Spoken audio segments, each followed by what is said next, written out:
Joining me right now is Georgia Congressman, House Judiciary Committee Ranking Member Doug Collins. Congressman, it's always a pleasure to see you. Thanks so much for being here. Hey, good morning, Maria. It's good to see you as well. First, let me get your reaction to last night, Super Tuesday. Biden looks like the candidate now.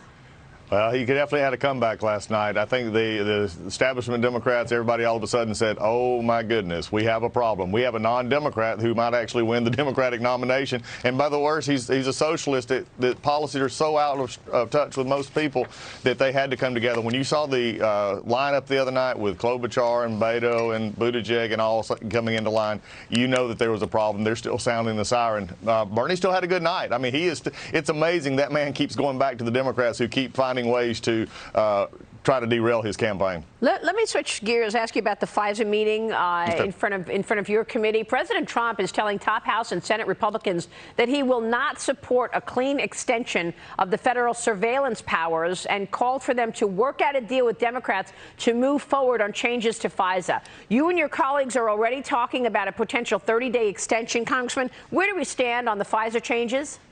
I agree with the president. This is our opportunity to take not only the issues of extension with provisions like lone wolf, roving wiretap, things that we can definitely get behind that everybody can, but it's also time to look at Title I of FISA, and that is the actual courts itself, and actually go at the heart of why they attacked and how they used the courts to attack Donald Trump as a candidate, attack and continue as when he was president, folks like Carter Page. When we understand that this is our time to actually do that, why don't we use it? Why don't we make the changes in FISA now? And I think that's the part right now that the Democrats are having trouble finding a way to do it, because if they do say that there's a problem with FISA, then they've got to admit that everything they've been investigating for the last 3 years against the president and others has been based on the faulty premise of folks who are the corrupt cabal, as I've called them, who use the FISA court for their own political advantage. Well, let's talk about that. You mentioned the corrupt cabal. This is a cabal of people who went to the FISA court to get a wiretap to spy on Carter Page during the president's campaign and then after the president was already put in place as president,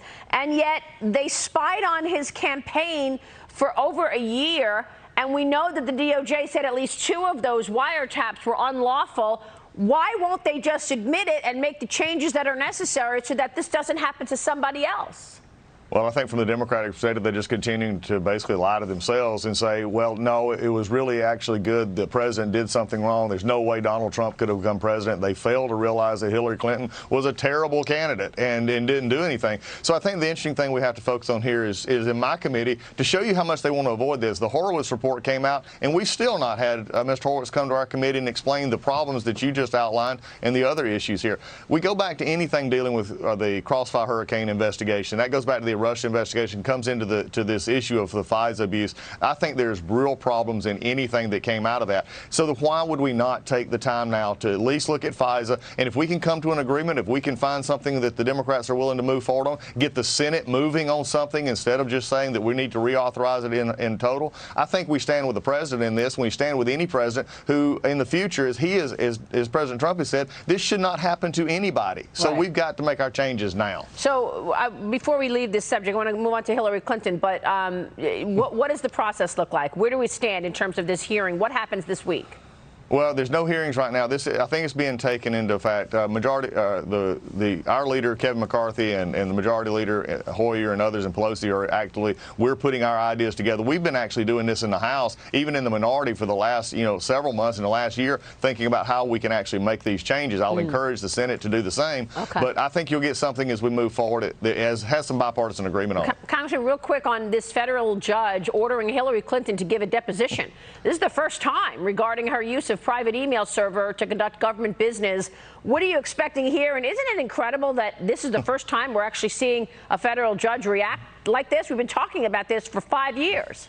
Well, I think there's 2 things that we can talk about here. Number 1 is accountability. Thank goodness there's finally going to be accountability with Hillary Clinton. And number 2, it shows that we got to break through this 2-tier justice system, that she can't get away with what and just do whatever she wants to say and say, oh, it doesn't matter. Finally, a judge is looking at it and saying, wait, no, there's more questions here. We have to have these answers. So good for him and good for the suit moving forward. I look forward to finding out more. I think you're going to find out that there was more classified information on that private email server. I think you're going to find out stuff that they've been trying to hide for a while, and now we'll have at least a chance to find out. So could there be perjury here? She said that there was no classified information and that she didn't.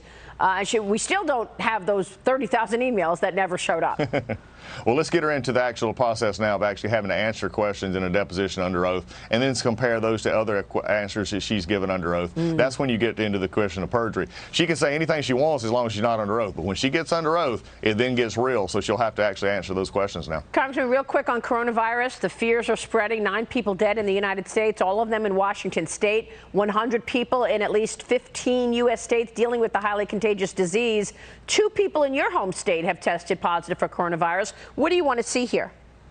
What I want to see is continued response. I want to get our Congress moving. Let's work on the package of aid that the President's requested, however much we can get out there now so that we can get ahead of this. The President has done the right thing in appointing the Vice President to oversee it. I think the public health officials in this country are amazing, but they're going to need that help. The main thing is people is not to panic. Use the precautions. If they're sick, go to the doctor. If they get checked out, and use the normal precautions. Hand washing is still the best thing out there. As Mom used to tell her, wash your hands, keep away from sick folk. That's what you can do right now. Yeah, and we've been doing it now here for 20 seconds at least under that sink, soap and water. 20 seconds. I'm singing songs and washing my hands as long as I can. Congressman, it is good to see you this morning. Thank you, sir. Maria, take care. Have a good morning. And to you, Doug Collins, joining us there.